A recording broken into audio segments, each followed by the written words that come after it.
সোণতলীত বনৰাজ্যলৈ সাহায্য বিতৰণ বিশিষ্ট সমাজকৰ্মী মেহবুব আলীৰ।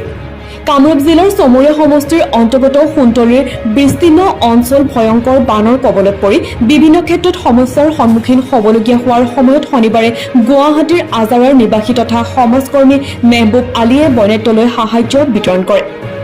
এই নিমিত্তে লোকজনে পৰিভ্ৰমণ কৰে অঞ্চলটোৰ বৰগোলা, বাগান, বাজাৰ, বৰদিয়া, নয়াপাৰা, পানীখাইটি, বৰ আৰিকাটি, সৰু আৰিকাটি আদি গাঁও।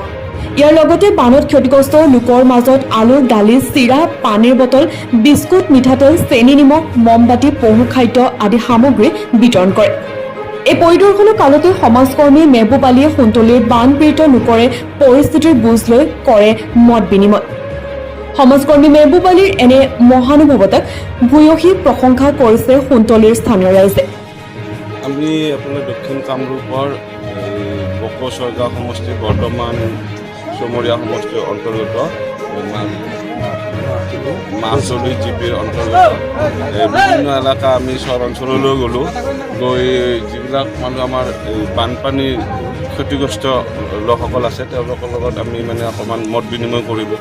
তেওঁলোকে যথেষ্ট দুখত ভাঙি পৰিছে আৰু এই দুখতে মই তেওঁলোকৰ লগত দুখৰ ভাগি হৈ মই নিজৰ ফালৰ পৰা তেওঁলোকক কিবা এটা মানে অলপ খাদ্য সামগ্ৰী বস্তু অলপ যোগান ধৰিলোঁ আৰু ভৱিষ্যতেও যাতে মানে তেওঁলোকৰ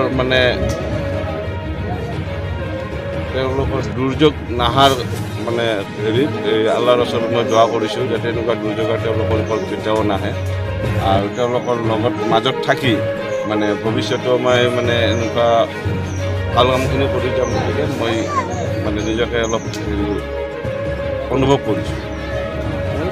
বৰ্তমান মই তেনেকুৱা একো ভবা নাই।